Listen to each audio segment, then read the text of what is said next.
because one of them said it's a good idea because it allows track changes in mid-career, and basically we can also combine the track. So they're already thinking about this, and we also get them to ask and get them to choose. If so, which pathway would you choose? Again, we have quite a large percentage choosing inspiring educator, but we also have people choosing accomplished researcher, experienced practitioner, and leadership. So this is something that we expect. Not everybody will be choosing leadership, right?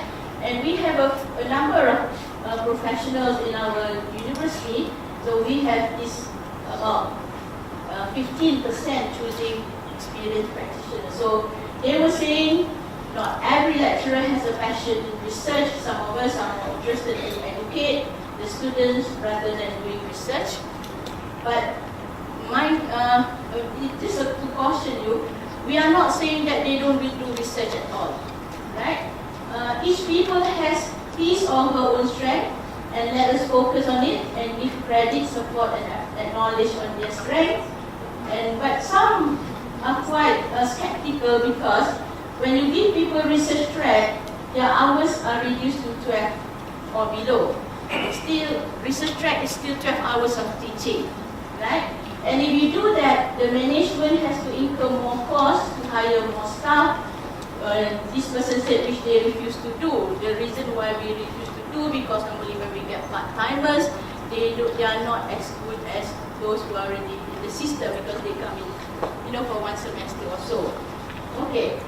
So when we look at SNT and non-SNT, we also find SNT lecturers are choosing, would choose the inspiring educator, but a bigger portion choosing a researcher as compared to the non-SNT. So basically, we are somehow on the right track. Way before we have the 10 shifts and the differentiated career track, right? So in order to do this, what we did was we had to think hard and look at, I hope you can read that, we need to strike a balance between the flexibility for the academics and the university's target and role. So you have everybody wanting to be top ranked, visible, prominent, at the end goal. Okay? We also want to be like this, and we also have our niche area that we want to concentrate on. But then if you are giving flexibility to the lecturers, we have to worry that everybody will be choosing teaching track and no one is doing, very few doing research. Then we will not get this. So then we also need to inculcate an academic culture that respects diversity and differences. We do not want our lecturers to think that the people in the teaching track are lesser. Okay? Teaching track not as good as we researchers. We don't want that. So we have to make sure people who get promoted through the teaching track or any other track are basically well-deserving and good, excellent people in the field, right? Okay, then we also need to look at, to make sure that when we do this, teaching and research are the primary things that we do in a university. So you don't go saying that I'm an institutional leader, I go through that track, I do not do research. We still need them to do research, but not as much as those in the research track. So with that, we support career development plan. You heard from Aziah this morning. She had everything lined up, and that supports the 4P. I do not have to go through that. Okay, this is the interesting data that we have collected over the years. In 2014, the blue bar is the TNL track. People promoted through TNL. The orange bar is through research. The brown bar is for leadership, and we have the yellow one is others, meaning those were the ones before we implement the track. Okay. So for associate professor, you see, many of them choosing teaching and learning because there are DM 52 lecturers in the campuses. They do a lot of innovation. They presented evidence of, for example, with a lot of failure in one subject, they did a research, they did some innovation, they presented data, they published, so they get be promoted here. But if you look at the professors, in 2014, this is percentage, sorry, these are not numbers. We have about 18% through TNL track, about 30-something% for research, another 20-something% for leadership, right? But look at 2016.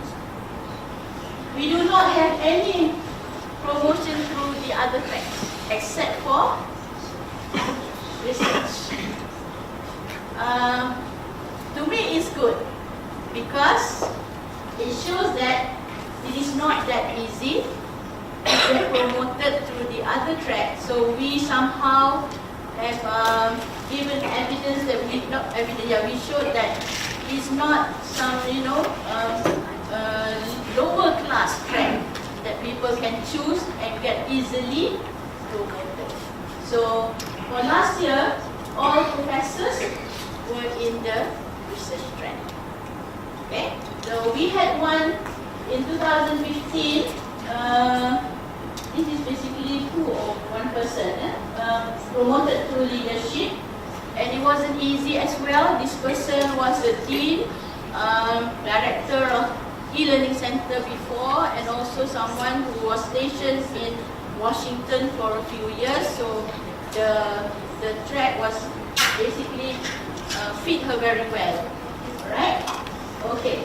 So when we look at all the tracks, we highlight the focal, not to say they don't do the rest, they do all, but the focal elements for each track. For example, when we look at inspiring educators or teaching and learning track, the focus will be teaching and supervision. Actually, for researcher, we also expect supervision, postgrad supervision.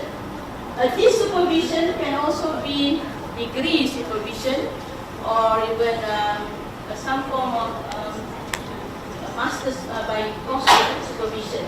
Alright, and involvement in student development, and we look at, of course, awards and honors. I'm sorry, the innovation in TNL is here, yeah? Okay, for the researcher, we look at publication research, commercialization, innovation, and all the other things that expertise, knowledge, experience, and scholarship. For the practitioner will be the expertise, the awards and honor, and also services to the university, to the community, to the nation, and of course, if they can go global.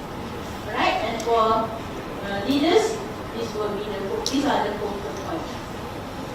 Okay, so how do we support? We have in place, when we look at the semester's workload, we have what we call the ATP calculator. Basically, ATP stands for Amanah Tugas Pensyarah, basically lecturer's workload. So we calculate in order, when they put in their load for the semester, they will put in according to their track. For example, I'm at the moment the Director of Academic Affairs. My track for the semester is obviously leadership, so it will be calculated according to my track.